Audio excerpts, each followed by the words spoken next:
Welcome. I am Alvin Hollis, and this is Talkway Business.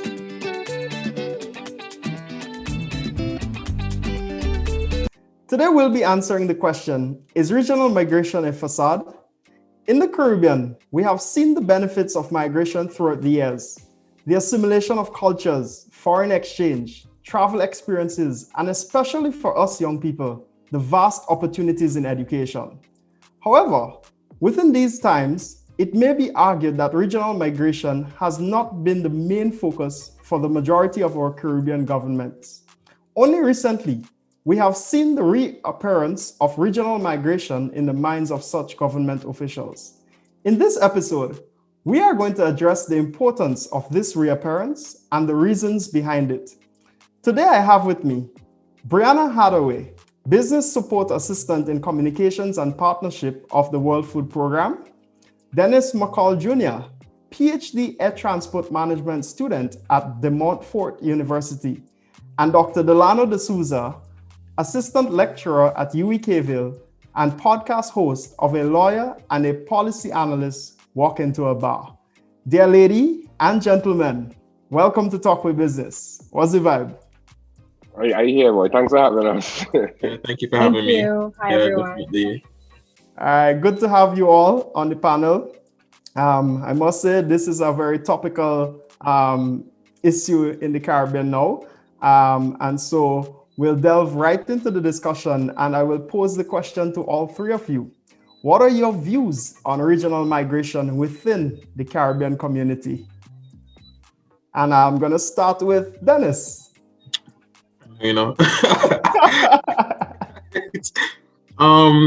Migration does happen. However, within Caribbean community, there are high levels of xenophobia attached to it. Perfect example are Haitian migrants. Let us look at the recent meeting with the CARICOM heads of government, where they were discussing the visa regulation for Haitians, and they point blank said, yeah, it's staying. It's not moving. That creates a problem. You have Jamaicans going to other countries, Guyanese going to other countries, and persons are having issues with them claiming that they are taking up our jobs. Is almost very similar to in the America, where you have Mexicans coming in and persons are arguing that they're taking up our jobs. So it's very, very similar. I do believe that the OECS migration type thing that we have is a very good example of how migration works. And I use OECS because there's seamless entry into the different OECS countries where you could travel on your driver's license. I think there's also an ease of settling as well. You're looking at the identification cards are the same thing as well. So I think that's my thoughts on it as of this point in time. Yeah. Wow, you just raised another question in itself there, but I'm going to leave you for a while and go on to Delano. Delano, what are your views there? I mean, for me, I'm in agreement with Dennis in many aspects. For me, I believe that the migration within inter-regional migration is important. I think it's a critical pillar in terms of our prosperity and our movement forward. I think we've been slow to make it a reality in the way that we ought to. When you think about the context of the CARICOM single market and economy and where we want to go, we are not there yet. I don't think we're nearly close enough. Dennis would have mentioned the OECS type framework where, it's a lot easier in terms of the transition of migration. And so that's really the sort of level that we want for the entire Caribbean. When you look at how easy it is, or relatively easy it is to move between the countries of the OECS, you can enter in on your license, like Dennis said.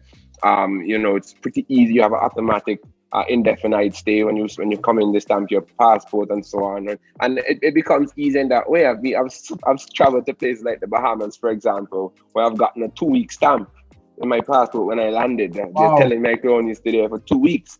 And so when you see those sort of things, of course we know that the Bahamas isn't a party to the CSME in any way, but at the same time they're still a CARICOM country. And I think in terms of where we need to go, I think migration and free movement of people, not just people, but of course goods as well, it becomes it's part and parcel of what we need in order to advance as a regional economy. And I always say that because we can't continue to look at ourselves individually. And I mean, the aim is to progress to a single economic space. And I think migration is critical to that. Wow, thank you very much for that, Delano. Brianna, you want to weigh in a bit and give your 2 cents? Yeah, sure.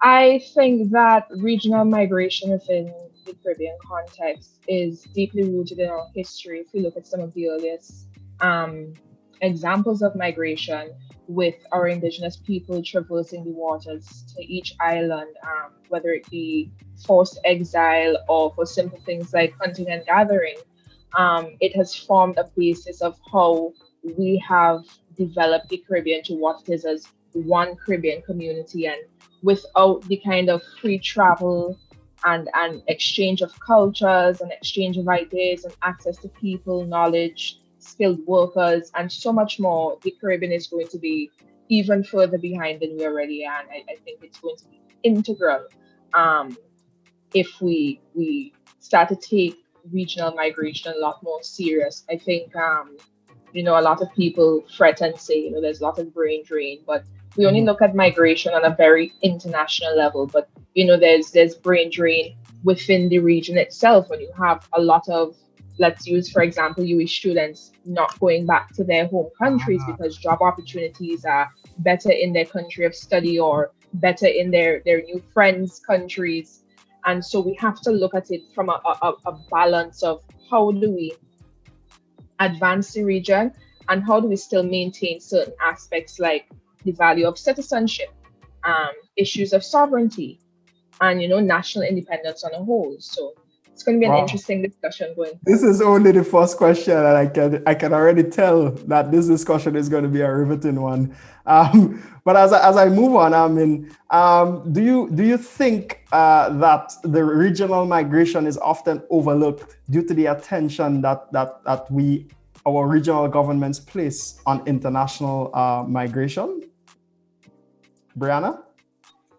I think for sure it's overlooked. I think that most people, I should say, operate still within the context of a West is best mentality. And it's so unfortunate that regional governments skip over the potential that we have right in our region and encourage other persons to pick up jobs and pick up, university degrees elsewhere. So we need to revisit this West is best mentality if we're going to push regional migration going forward. Right. And I can see Dennis is in agreement with you there. Dennis, you want to weigh in a little bit on that? Yeah, definitely. I do agree with the West is best mentality that we have. I wrote down here that I think it's often overlooked because within the region itself, I think we have very, very similar economies. We all face the same issues, the lack of opportunities for young persons like myself, where we tend to look outward. We in a new generation where we just don't settle. We actually look for where we can expand, where we can, let our wings fly. And I use myself as an example for this. I have to use as an example where I remember when I was coming to England and I really wanted to do air transport management. And I remember talking to my government about it and they were just like, yeah, they're a priority. And then when you tell these kind of things to young people and then they migrate, no, it becomes a problem. No, you see where the problem lies. We don't look at how we could develop the region. We really need to look at how we could change our priority list. I guess when it comes to education, to keep persons within the region itself. I think Brianna made a point there about, I'm trying to remember what you had said. You had said something about developing the region itself and not just looking outwards, I think it was. Yeah, we definitely need to relook at how we look at the region as a whole. This idea that is every man for themselves within the region, it can kill us a lot. It's going to kill us. So we definitely need to look at it, how we can look at it together. And I always use the Gil motto. I know it's very corny. Together we can make things happen. But if we look at regional migration together instead of looking at it at one in comparison to international migration, I think we've definitely be in a better position. We need to do more studies as well. Caribbean region lacks data. Oh my goodness, this is one of the biggest issues that I'm having right now. We lack data. We need to do some studies on the reasons why persons actually migrate internationally instead of migrating regionally. So some more studies in that would definitely help us understand the dilemma better. I think it's a regional phenomenon across the board where we have not really fostered and promoted a culture of research within the context of the Caribbean, and I think it is something that we definitely need to encourage more of within the context of the Caribbean as we seek to progress into a more modern society. But really sticking with what is being discussed. Do you think, Delano, that much of what Dennis and Brianna has echoed, do you think that has changed due to the COVID-19 pandemic? Any of that at all?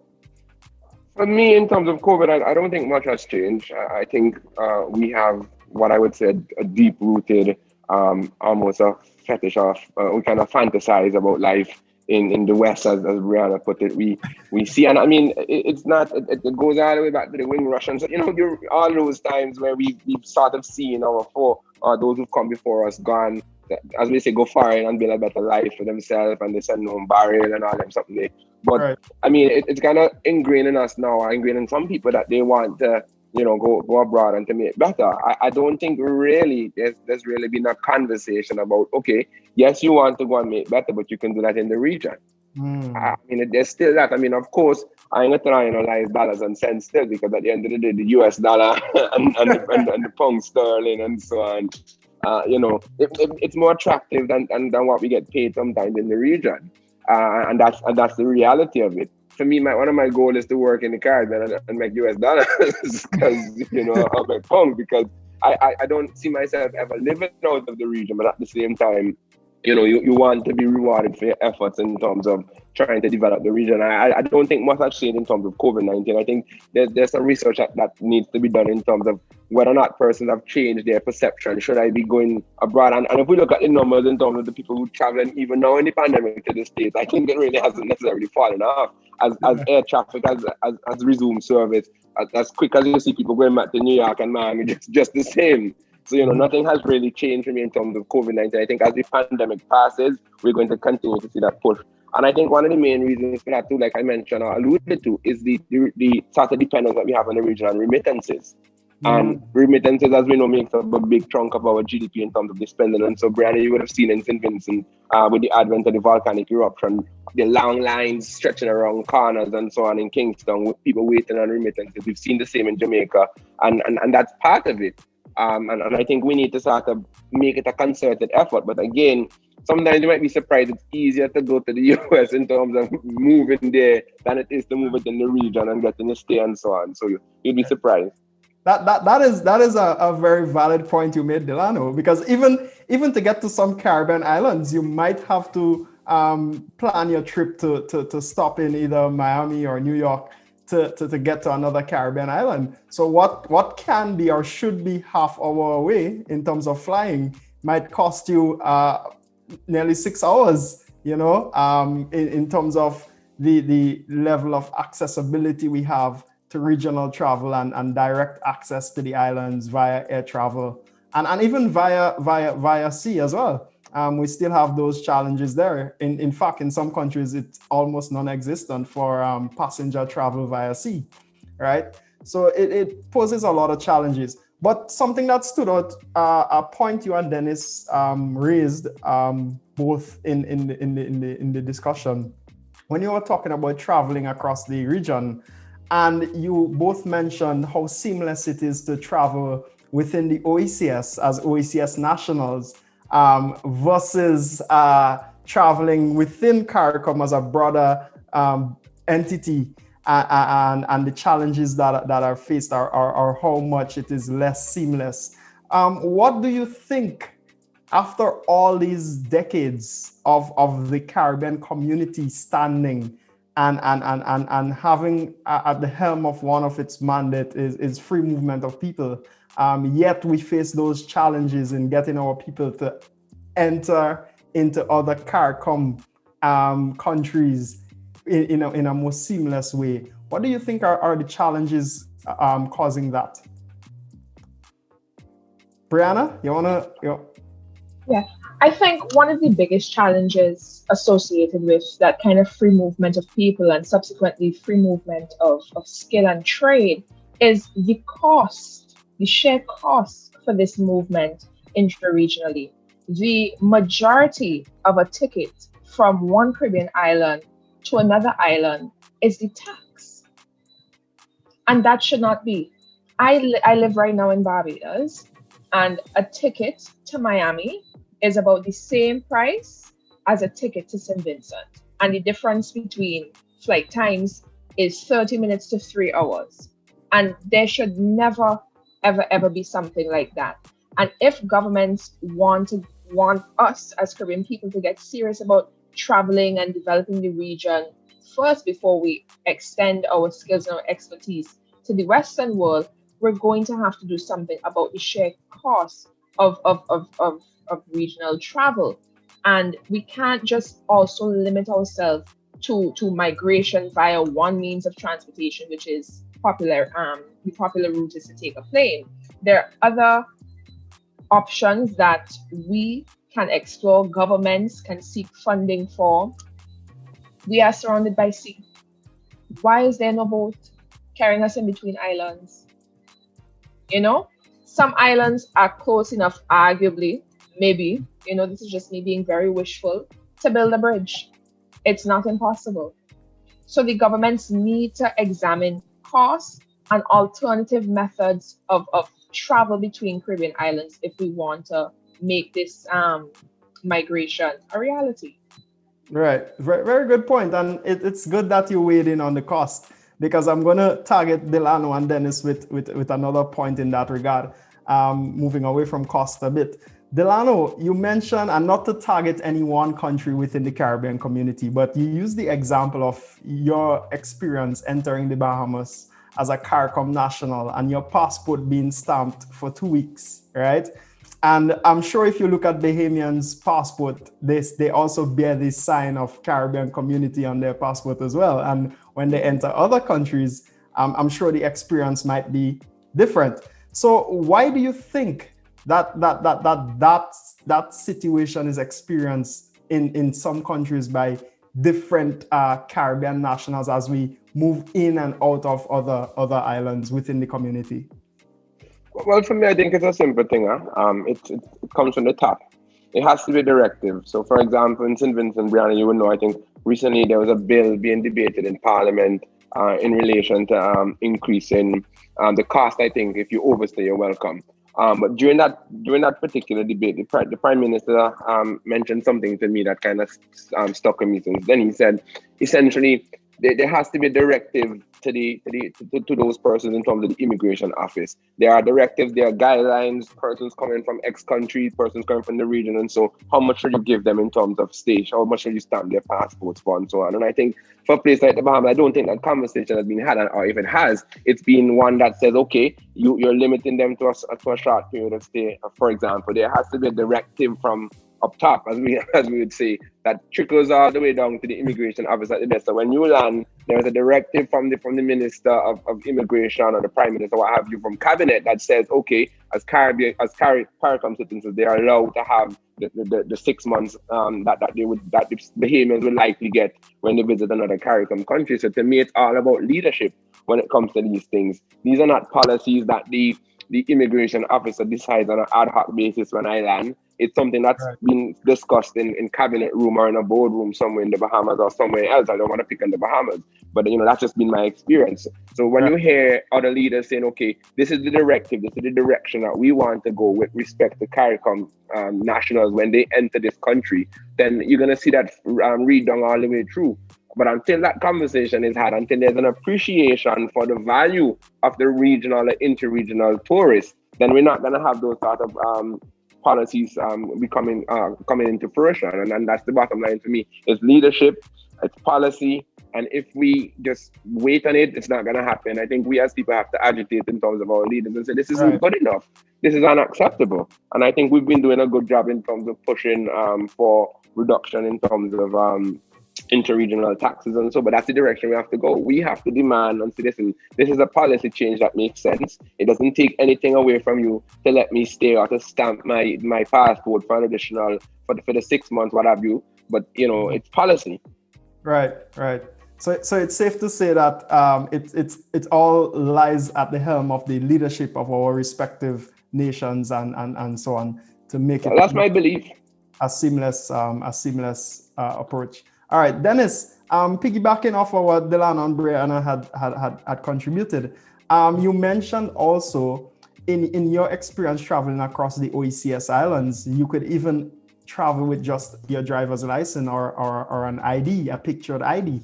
Now, what do you think is hindering such freeness in terms of accessing other Caribbean islands outside of the OECS body and within the Caribbean community, of course, in that regard? All right. I think politics is at the top. Cost is there, leadership is there, but you gotta look at politics. Using Bahamas as the example, when I remember I was in UE when the Prime Minister said it, when he was like, because of their relationship that they have with the United States of America, the Bahamas is a gateway to the US. You also got to think about air quotation mark illegal entry into the US as well. So I think the Bahamas is looking at not severing their ties with the United States of America. I have here that we need to pull the paper bag off. I think a lot of our politicians are playing costume parties, where on the outside they're all for regional integration and migration within the region. But when you take that mask off, just like in Scooby-Doo, you see the real faces of the politicians, where they have that nationalistic type mentality that they have. If we want to apply Doxy's irritation index to the perception of nationals as well, they get very irritated when persons migrate into their country, even if it's just to look for a job, even if it's just for a vacation. They get irritated by it as well. Mm-hmm. So I think it starts at politics, this fake notion of regional integration, because I don't understand how an organization that has been started many years ago pushing regional integration, and we still cannot get regional integration. It starts with the politics, this fake notion that we go meetings, we can push for regional integration and stuff like that. If we really wanted it to happen, it would have happened. It really would have happened. But we definitely got to change the perception of the people itself on the ground. We need to have a better understanding that, these people ain't coming to steal your jobs or anything like that. They're coming to take the jobs that you yourself don't want to apply for. You don't want to bend your back to go pick up any trash or to clean people houses or anything like that. So it starts with the people. We definitely got to look at politics. It plays a very, very important role. And we really need to redefine what regional integration really means to us. Yeah. Dennis, boy, you're coming to that smoking gun tonight, boy. What? All right. As we move on in the discussion, I remember attending a UNDP online forum last month, and there was a call by a few government officials, specifically the Prime Minister of Grenada, I think, was the featured speaker, and then the Prime Minister of Dominica. And, they were calling for the increase in regional tourism. So, Brianna, do you think that the attention currently given to regional tourism is due to the fact that international tourism has decreased? Most definitely. I think it is a matter of we're getting the dregs right now. None of this staycation, vacation, explore the Caribbean region would have come about if COVID hadn't happened. I mean, we can see that many of the young people within the region who are accustomed to traveling 3 and 4 times a year were going absolutely crazy, locked up in their islands. But on the bright side as well, I've also seen that same set of persons take the time to discover what their islands have to offer, whether it be new sites, meeting new people, developing new skills and brands and means of communication, which is one of the positives that come out of COVID. I think that it is unfortunate that we had to wait until a pandemic occurred for us to take interest in pushing lower rates and pushing this kind of intra-regional tourism towards our people, because the Caribbean is unmatched. And until Caribbean people see that for themselves, we will continue to remain stagnant in our development. We will continue to remain stagnant within our ideas. And I'm hoping that with COVID, we really take the time at a governmental level, at a people level, to reevaluate what is really important to us and what are we going to do going forward. Who is going to be our audience? Because for me, I cannot sell you St. Vincent if I myself don't like St. Vincent. Right. So why is it when our traditional clientele aren't able to travel to the region, we now start to seek to our neighbors? Those should be the first persons we would have approached. But like I say, it is a starting stone for the step in the next direction. Hopefully it's in the direction for the better of the region. Do you think that it's a little too late though? It's not too late. It might be too late for the feasibility of some things, but it is an opportunity to really revise what we've been doing, see what doesn't work, and really plan carefully for the future. Right. Delano, I remember you were at the helm of this campaign, Less Taxes, More Regional Travel. I know you were part of the persons who were pushing that campaign to really petition our regional governments to reduce taxes with regards to air travel within the Caribbean community. And in recent times, I have really seen Antigua and Barbados really make a move to change their policy on the reduction of taxes for regional travel. So what are your views on that move taken by Antigua and Barbados? Well, for me, I think it's long overdue. I think that there are some issues here that we kind of have to unpack.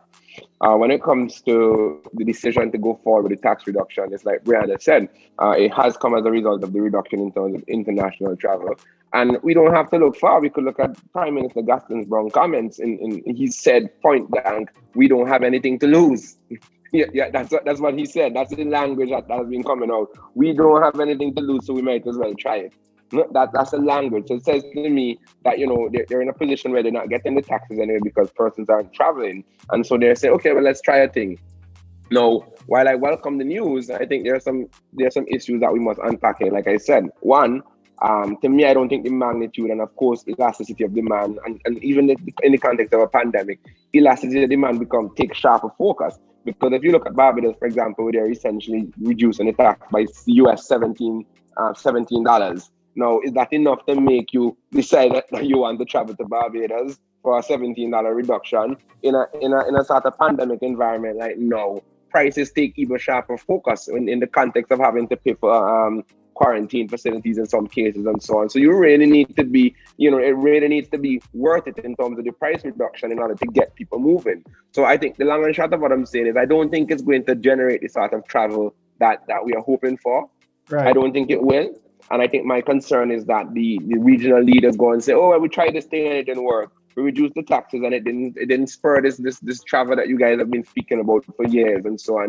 And of course, politicians being politicians, they're going to ignore the scenario and the context in which this tax reduction has taken place. It's taken place in the context where LIAT is hobbling along doing one flight a week to some destinations and so on at exorbitant cost.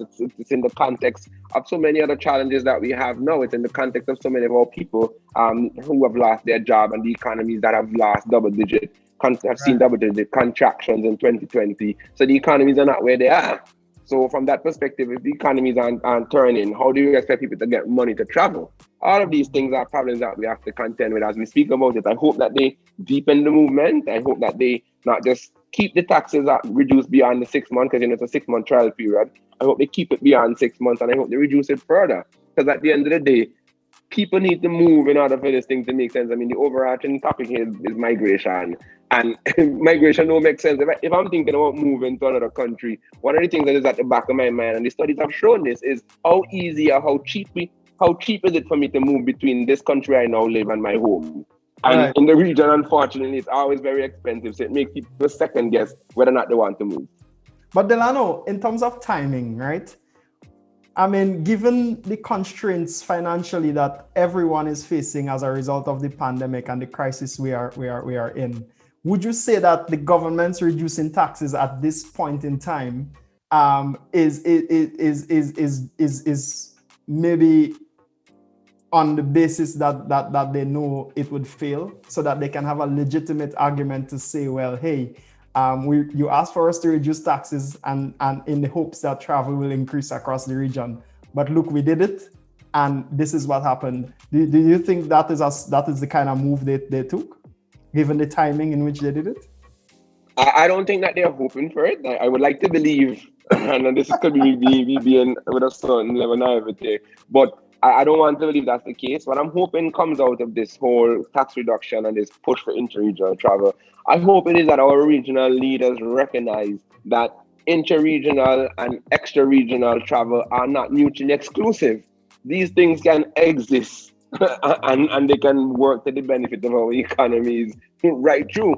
I mean, they can augment the economic activity in the countries without cannibalizing the other. So I don't understand why we've always pushed this notion where it's either extra-regional or inter-regional. Both can exist. We have a system that can start to discriminate against international travelers, and that's what we do. We're not asking, or what we haven't been asking them to reduce the taxes of persons coming in internationally. What we've been asking them to do is to make it cheaper for people to move across the region, in terms of inter-regional travel. So both types of travel can exist, and I think that's what I want to see coming out. I know that we're going to have these arguments because politicians are politicians. They are going to say that they tried it and it didn't work, it didn't stimulate it to the extent that they wanted to. Furthermore, I don't even know that we are tracking it, because you said that you're putting in place a policy. Who is tracking it? Who's looking at the numbers? Who's doing a study to look at the demographics of who's moving and who's doing who? Do we have anything in place in terms of the CARICOM secretariat who's tracking these things? Even from the governmental level, are we tracking this? It's one thing to say that we're going to see what happens, but we have to be tracking it, and there has to be some mechanism that we can gauge and say, okay, this is what we can, even if we have to try to estimate the elasticity or what have you. But I don't know if we're doing that. I think we're just approaching this thing. We kind of, as I had a supervisor who said, just putting spit on your hand and point it, test the direction of the wind. You wet your hand and you see how the wind blowing today. And I feel like sometimes that's what we're doing. Yeah, I'm sure we would all agree with that point you made, Delano. And it goes back to solidifying the point Dennis made earlier in terms of research and us not having that culture of fostering and promoting research and being able to use that research when we're making decisions of that nature for future policies and implementations and so on. Dennis, boy, do you think that had they reduced taxes a few years earlier, that could have saved LIAT 1974 Limited? Wow. Yes and no. I say yes and no. Yes, being, I think more persons would have been encouraged to travel. No, because I strongly believe when it comes to the LIAT situation, there are high levels of political interference. And because of political interference, I think it plays a big role in the vested peace of LIAT, to be honest. Yeah, I really wanna go back to this Antigua thing, if I may, Mr. Host, to go back to this 50% reduction. The 50% reduction. So we have a number of countries reducing these taxes for 6 months. You got Antigua and Barbados, St. Vincent and the Grenadines, Grenada, Barbados, and St. Kitts and Nevis. To me, that is performative politics. and I said this with no water in my mouth, is performative politics. You put a press release that, yes, releasing the taxes, and the persons, they feel as if like you're giving them what the news guy, a Tesla. You feel as if the government giving everybody a Tesla. But if you actually do the data, you look at it, and I make sure I look it up. We're looking, let's say we want to travel between Antigua and Barbados for the last week in August, right? We want to travel between that time. For LIAT, it is $511.25 USD for a round trip ticket, right? Of that, you got 38% of it being taxes, which is $141.65. Then we come to Caribbean Airlines, traveling that same period from Antigua to Barbados equals to $1,329.10 XCD, with the taxes being 55% of that total air trip, right? Now, as far as I'm concerned, I see no difference from before they reduced it 50% to them reducing for them doing it now. There's no sort of difference, and I feel like because you flash 50% in front of people's face, they feel as if like it's a very big thing. But if you go on the website, you look through the different taxes and stuff like that, you'd realize this ain't making no sense. Why is it when I'm leaving Antigua to go to Barbados, I'm paying $205 for an airport service tax? Why? But people don't see it as that. They see it as 50%. Yes, the government will work for me, right? It don't work like that. We also need to take into consideration connectivity. And Delano really made a very good point where who is taking track of it, right? Who's taking track of this? The 6 months that we have, it's impossible to be a good result. Because of COVID and because of connectivity as well. The Windward Islands are well connected because you have Inter-Caribbean working down in that side. But when it comes to the Leeward Islands now, what we got up here, Winya isn't flying, LIAT is barely making any trips. You have the 1-1 charter flights, but you can't produce real data from these kind of things. So I really think that the what do you call them again? The politicians, they can really try and gaslight the whole situation, really and truly. And I think we really need to revive. There is an actual department within CARICOM that looks at air travel. I don't hear nothing from them since the people them start talking about reducing the travel. I don't even know if the department is still working, to be honest. It's still on the website, but I don't know if it's still working.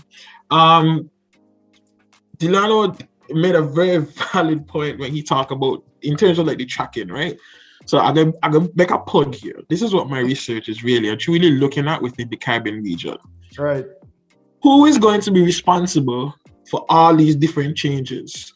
If it doesn't work, who are we holding accountable for all of these different changes that we want to make? At this moment, there's nobody there. We can want to blame the government. Then the government gonna want to blame the consumers, because the government is gonna say, well, we give you the reduction, so you should have take it. But then the consumers are gonna say, but government, you put travel restrictions in place, quarantine prices. It's gonna be a back and forth. We really need to establish who is going to be responsible, really and truly, for reduction of travel taxes. Well, we're not the government responsible, really and truly, but we really need to look at who is truly going to be responsible for it and who is going to take accountability as it relates to intra-regional travel on a whole. Because if we don't put things in place, we're going to be calling black sheep white goats and these kind of different kind of things. If we don't understand who is responsible, this doesn't work. So then it's based on the variation of the tax amount charged on airfares across the Caribbean. There isn't any regulatory body within the CARICOM context that governs or regulates these taxes. And is there a threshold? if my memory serves me correctly, and Delano could correct me here, there's supposed to be an oversight committee from the CTO end of it. But as every single organization within the Caribbean region, you're just there for style and fashion and just take your pictures then whenever there's a big event and not really doing what you're supposed to do. I think from my understanding, taxes are up to the countries themselves, but as I said, Delano could definitely interject here and corrected me if I'm wrong for there. But I know CTO, there is an aviation oversight committee. Within CARICOM itself, there is a department, but I don't know if they just actually do all of that. Yeah. Delano, you want to weigh in a bit on that? Yeah, in terms of and I can speak from my experience in the aviation industry. In terms of the fares, the fares are pre-approved. So in other words, the airlines, at least the airline I used to work with, they would submit a range of fares. So we have the different fares, the different classes. We have A, B, C, what have you. They would submit those to the regional government side. I think CARICOM has a part to play in, and then those fares are approved, those fare class levels. However, the fare class that the airline chooses to approve just has to fall within that. So for example, there is no control over the airline in terms of if they want to give you at the particular airline I used to work at. If you get like if you get a L fare, that's a cheaper fare than a K fare, for example. But all of those fares as brackets have been pre-approved by the government and the body. Now the issue lies in the fact that the airlines have discretion in terms of which fare to approve.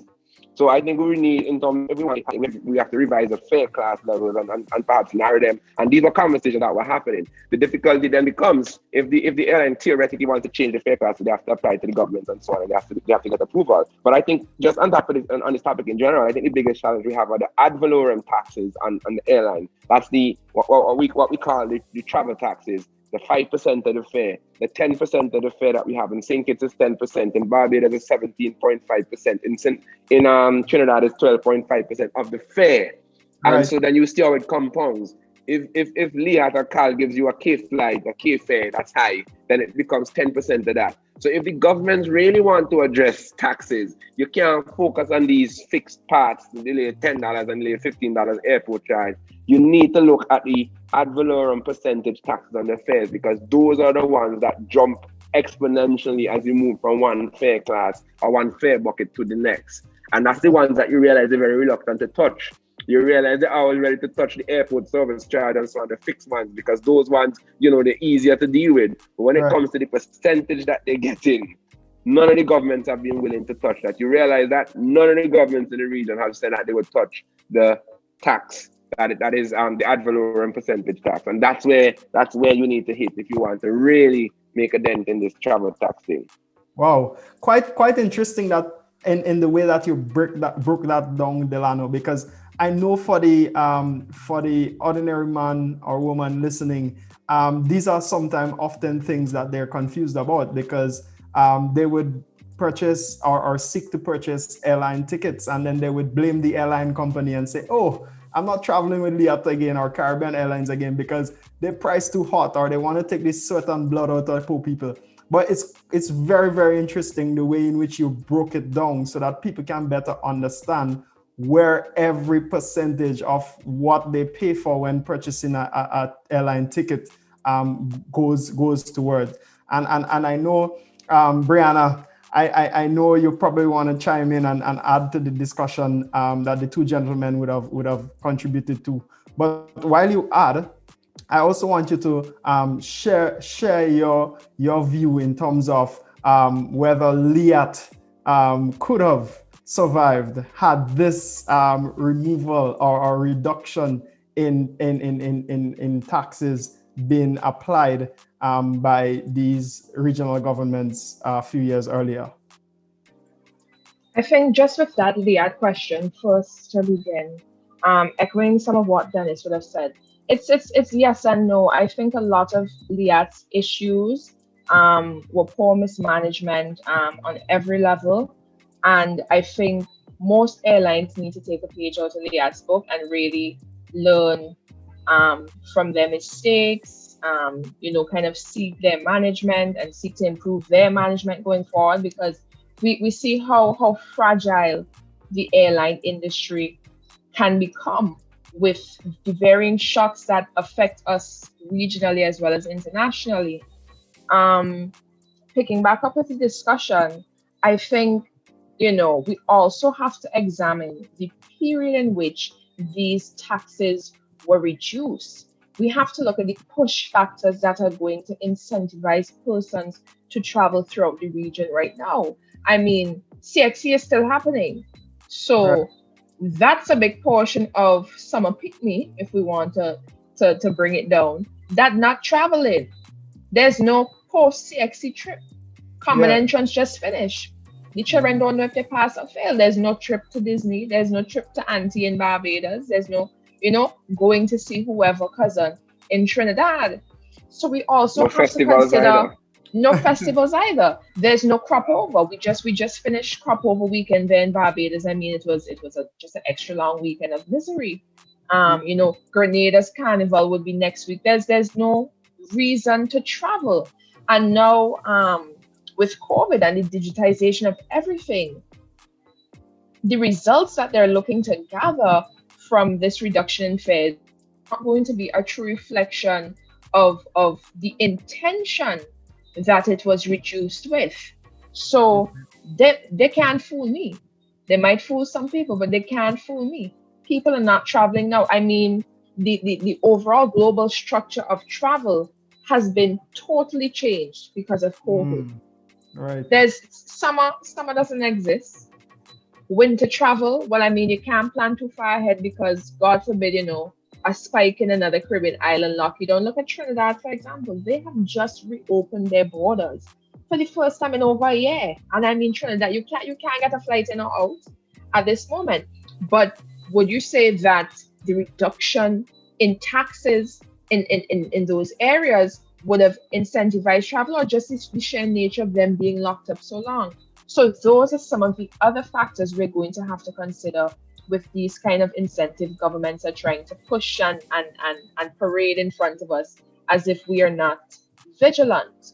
And hopefully with discussions like these, it's going to raise further discussions amongst the people to apply the pressure to their governments to provide some levels of accountability and transparency in the processes that they're going forward with. Definitely. And Dennis, I like the way Brianna started when she said that other airlines can take a page out of LIAT's book in terms of what worked for them and what didn't work and what led to their failure and so on. And that is LIAT 1974 Limited. Just to be more precise. But Dennis, and I am looking forward to when you start in the field of academia, which you are treading on. I'm looking forward to seeing a case study on LIAT in the classroom and so on, because it's a quite interesting one. However, being in the UK, Dennis, and having the opportunity to experience other airlines like EasyJet and Ryanair and the likes of those type of low-cost, low-budget airlines, do you think that model can work within the context of the Caribbean community? I remember some time back I did talk about this in a tweet or on a Facebook post. I think it can, but the issue can be the taxes again. That's where the issue can really and truly be. It can work, but it's just the taxes really and truly. We almost had a low-cost carrier right there. We had Redjet. And because of political interference, yet again, Redjet just basically just scrap. The poor man passed away from a whole heart attack. God rest his soul. I think all of that, it goes back to competition. There's a lot of studies that have shown that once a government has a stake in an airline, government-owned airlines, they're not going to be willing to open up their skies, you could say, for new entrant airlines. Up to last week, I just wrote this paper where I was talking about the loophole. There's actually a loophole in the CARICOM Air. Oh gosh, I can't remember what it's called. But that there's a loophole in between there where each CARICOM country that has signed on to it, the agreement, they actually set the entry requirements for these new airlines. So let's say hypothetically, because I cannot take a jail right now, Antigua owns majority of LIAT right now, right? If a new airline was supposed to come into Antigua would set their guidelines for how this airline would actually enter the market. It would be a different guideline to how St. Kitts and Nevis would set their objectives, their guidelines. The same thing would be different for Barbados as well. That's the biggest loophole that you have within the agreement itself there. The lack of competition is why we're in a situation that we're in right now. Low-cost carriers I think it can work. The Caribbean has a good, what do you call it? The Caribbean is a good model for it. I was in a discussion with my supervisors even up to about 2 weeks ago, where a lot of persons internationally, they're trying to focus in on the Caribbean in terms of doing their studies in the Caribbean because of how close the Caribbean countries are, almost the same type of economies.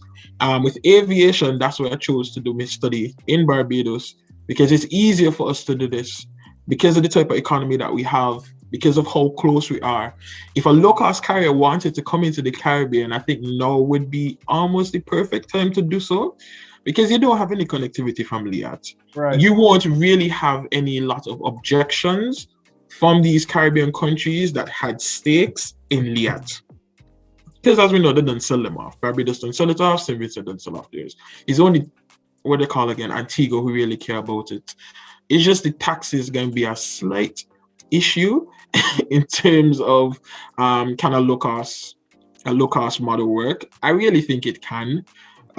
With the right aircraft, right style aircraft, it can definitely work. We got a lot of one drops to make around the Caribbean. Dennis, with these points you're making there, it almost appears as if we're making a conscious effort to not promote and welcome competition in the airline industry in the Caribbean. Is that a safe claim to make? The way how it was set up, and even if you read it, you could read it and all. Like, this ain't just my views. Even that I feel this way too. The way how it was set up, because they had stakes in LIAT, you prevented competition from coming in. And that they you refer to are the shareholder governments? Shareholder governments, and also looking at politicians on a whole. All right. An next example of this would be when the same thing with Riddim. Caribbean Airlines, Air Jamaica at that time, it was, you don't ever see Caribbean Airlines and LIAT partnering on anything together. They partnered on the case against Riddim.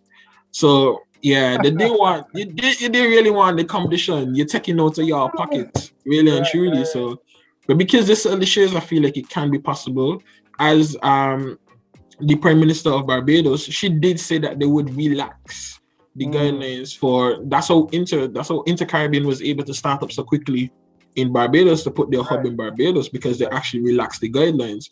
But I think more Caribbean countries need to relax their guidelines, especially within the Leeward Islands, because we're struggling up here.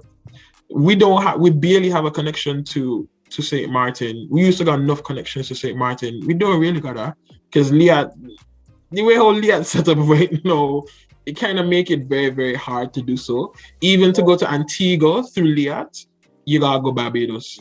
Dennis, I will cut you there. I will cut you there, because also with the argument you're making about having a lot of flights to certain islands with LIAT, were they sustainable though? Or were they more of a cost or a burden to the airline than they were a benefit?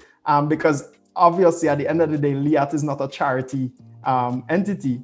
And so we have to factor that in the discussion as well. But I would like to include Delano at this point so he can make his contribution and also weigh in on that point that I just raised.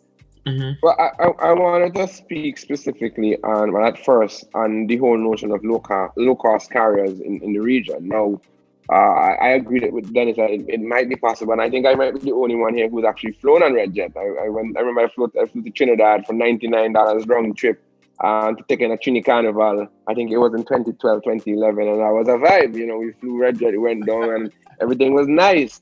You know, and I was amazed at how cheap it was. But aside from that, I think what we have in the Caribbean in terms of low cost airlines are barriers of volume. If you look at it in terms of how these UK low cost airlines go in the US, it's a volume business. It's big aircraft, or relatively big aircraft, no leg room, and so on, and it's a volume business, because obviously if you're charging so little, you have to make it up in terms of the numbers. Now, I'm not convinced, and I guess that's why Dennis, and I agree with him in terms of the taxes. That's where they come in, because they make it important, because it allows, it then kind of speaks to how often I can travel. Because if I could go from St. Vincent to Barbados for 25 or 50 US every weekend, I home for almost every weekend I home, because if you think about it, if I go lineman in Barbados, I spend $100 easy. Terry touch you spend $100 easy. So, you know, if it's that cheap, then you could generate the volume. That's where the taxes and the costs become important. I would say that I would caution, having worked in the industry and having been in some respects in charge of certain elements of budgeting, it's not cheap. The fuel is not cheap. There are a lot of costs associated with an airline, and the governments don't make it cheap either in terms of the landing fees and all those things. Because if you think about it, if you want to have a volume business in terms of a low cost airline, it means that you're almost operating like a shuttle. So how many landings you do in a day? If it's a $10 flight, you can imagine how much time you got to fly in order to fulfill the demand, assuming that we have that sort of demand. But if you're going to have to pay landing fees and those pass-over fees, a lot of people don't contemplate these things as very expensive. It adds up, and I've seen this thing run into millions of dollars in the months and in the years go. So all of these things, I think the governments are going to have to address. Now, what's the second part of the question, Alvin? You had asked me about. You just mentioned the last part there, Alvin, that you had asked me to weigh in on. All right. No, I was asking you to weigh in on whether the whole LIAT issue was one that is sustainable in terms of Dennis's point with having more frequent flights to other. Oh well, no, the long and short of it is they weren't sustainable because of the cost. The prices made unsustainable. We were flying flights, or they were flying flights that were not economically sustainable. They were flying flights because governments wanted a flight on this day. They were flying flights because governments wanted persons to move to Trinidad to move products and all these, a lot of politically motivated things. So the long and short of it is no, the model did not work. We had the airline had too many flights. You had options as persons. You felt good that you had 3 or 4 options in terms of a daily flight. But when you look at it, no, you have one, and you're making it work, right? You're making it work because wherever in the Caribbean flying, that's when you take in. You understand? Right. But I think what you have to do, you have to kind of go back to first principles. You have to get the cost down, and then let that demand drive the increase in flights. But you have to get the cost down on the taxation in terms of the prices, and then now you can let the airlines build out as demand picks up and so on. But it can't be a situation where you're just putting on flights for the sake of putting on flights. I think LIAT has shown us that it's not sustainable to just do so. You have to have a model that's based on cost, and you have to, and I should say too as well, even as we call for the reduction in taxes, we have to be mindful that the governments have to also be looking at the discretion of these airlines in terms of the fares. Because it makes no sense if the government taking on the taxes but the airline taking out the fares. Yeah, so you have to be careful of that. In my mind, I almost feel like it might be necessary to implement something like we do for the ZR and the bus fares and so on. Where it's like, okay, $3, this is the cap, or what have you. We may have to go that direction, because at the end of the day, you can reduce the taxes, but the fare going up, people still ain't traveling because it's still as expensive as it was last week. Wow, that's a very, very interesting point. I had to jump in here. I remember I was doing some reading, and the idea of LIAT, I can't remember which book it was in, but it stated that LIAT was not created for economic good, but rather for the social welfare of Caribbean of Caribbean citizens. So we started the model wrong, really and truly, and we end up in a ditch. I definitely think the model that LIAT is using now, they're trying to mix a hybrid model type vibes, which is a mixture between a full cost carrier and a low cost carrier. They're trying to do something similar to what JetBlue does, where you do the charges for your bags. You get charged for everything there, but the only difference here is the fare. The airfare is ridiculous, because my sister is going back to Barbados for September, and she bought a one-way ticket from St. Kitts to Barbados, and it cost her $600 and something US for a one-way. And that does not include her baggage that you gotta pay for. So we really need to look at this whole LIAT situation. In my opinion, I feel they should have just scrapped the whole LIAT thing instead of saying a LIAT 2021 and just build from scratch. Try to take some best practices from the ones that we have here in the UK, the EU, as a matter of fact, try to see what happens, and also take best practices from I think it's JetBlue as well that do a very, very good job in terms of the model that they use. But God bless LIAT. I wish them the best. Yes. And while you're wishing LIAT the best, I just wishing that the Caribbean can benefit from more affordable travel, whether it's by air, by sea. I mean, whatever. We need options. We need people moving. We need people to be able to afford moving across the Caribbean, because the desire is there. The desire is there to experience different Caribbean cultures and all those other elements. But is the ability to afford that movement that we really want to see come to fruition. These sessions, it's always sad when I get to this point, because the discussions are very, very much enjoyable and enlightening.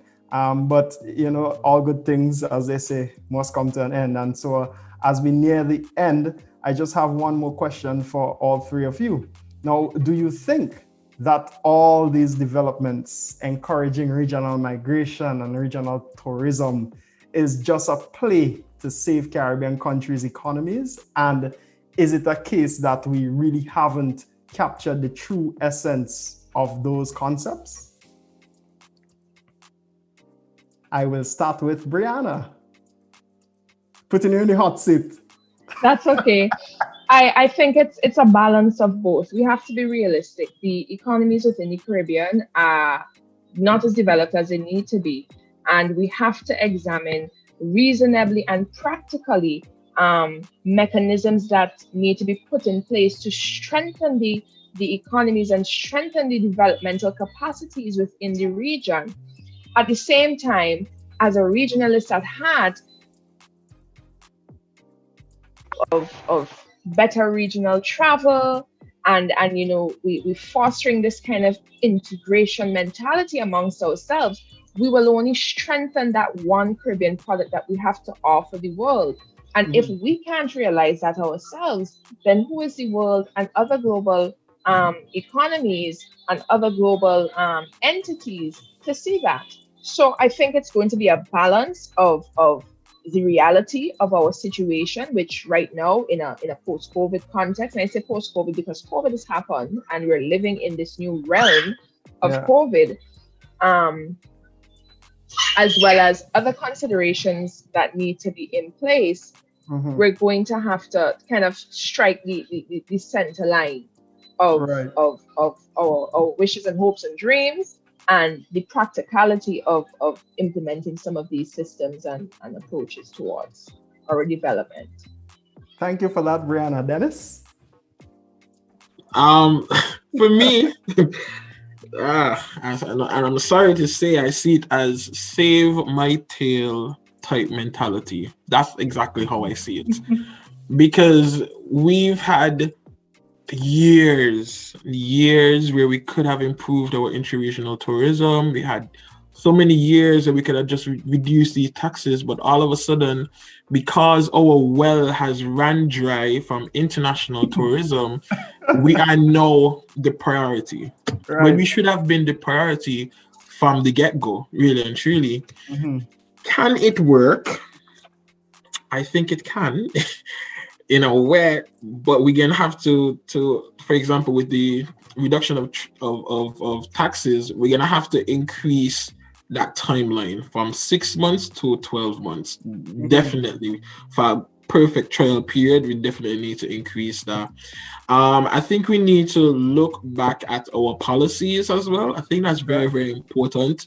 I have a very big problem with the Haitian situation. I have a huge problem with it. Why are my fellow CARICOM national, why do they have to apply for a visa to go to Barbados, to come to St. Kitts, to go to Antigua? I find it to be ridiculous. Right. We also need to change the mentality in how we think as Caribbean nationals. We wear the bag of regional integration, and when we take it off, is nationalism. We need to look within ourselves to ask ourselves, do I really want regional integration? Am I really going to be working towards achieving regional integration? And if we don't do that, if we don't ask ourselves that, if we don't reflect on what the true purpose of regional integration is, we're going to reach nowhere. We're going to be talking till 2020, 2030 about we need to reduce more taxes, we need to promote regional integration. The same conversations over and over. So I think COVID has given us the opportunity to reinvent the wheel. It's very sad that it has come at a time like this. Right. But coming out of COVID and a post-COVID-19 era, I really, really hope that we'll be in a better position to promote regional tourism within our region, boost up our country's economies. Yeah. In total agreement. Delano?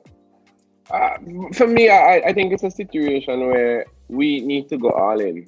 I think our policymakers, our leaders, it has to be we right now we just dipping with foot. You're not going to test when you go on the river. Some of the listeners might not be familiar with as a river man. All when you know with them, I'm going to first thing I know is river, as a river man.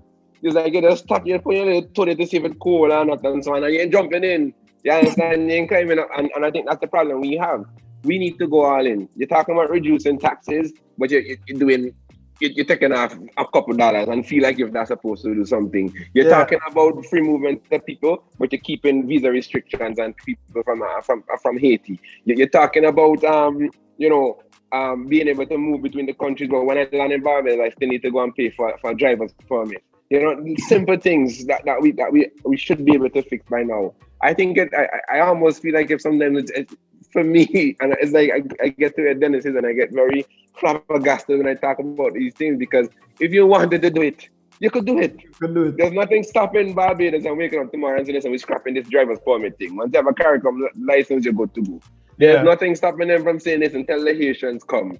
You're good to go. There's nothing that's stopping us from doing the things that are required in order to deepen regional integration, in my mind. People might say, oh no, there's things in the background, we have to do things, checks and balances and so on. One of my colleagues in the Department of Economics put it in this way, and I very blunt, very sharp, brilliant guy, Simon Natrum, he said, listen, what the leaders of the region need to be doing right now is looking at the policies and say, listen, if nobody is going to die as a result of me removing this policy, it should go in terms of regional integration. If it's not going to kill anybody, move it. And sometimes it really could be that simple. Mm-hmm. And we need to go all in. I think it requires a couple of leaders who are committed to the thing and who are willing to bear the political consequences, because I kid you not, and of course you guys, there are going to be political consequences, because the moment somebody come into the country who previously needed a visa now come in without a visa and they commit a crime and so on, and you know how the car's gonna go, you know how the thing gonna go, you let everybody, that's how things are. But as politicians, you have to be willing to take those sort of bold steps. And that's the difference between visionaries in my mind. I think we've had visionaries who at the time of their entry into politics, in particular regional politics, they've done things. But I think that, I don't know if the fire in the belly gone, so to speak, so that it's not there to keep this thing going. And I think we need a new crop of leaders with that fire. You understand? Light it up and let me keep it going. Well, on that note, I must say I'm looking forward to seeing all of you on the whether it's the political scene or on the boards and governing bodies that will really create sustainable policies for the furtherance of the development of the Caribbean civilization.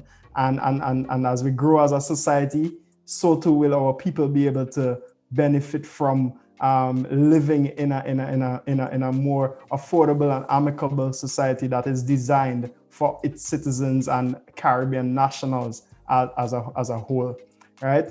So again, this discussion, it has definitely opened my eyes to the essence of regional migration and the recent encouragement by government officials to increase regional tourism. So Brianna, Delano, Dennis, I can't say how much I appreciate you guys being part of this panel and making such eloquent contributions to the discussion.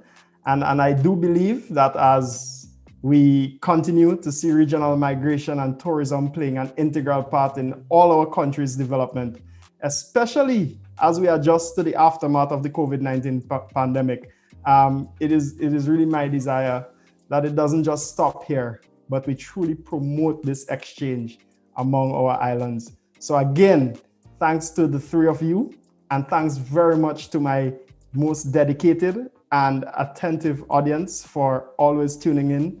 And I will see you next time when we talk with business. Thank you all.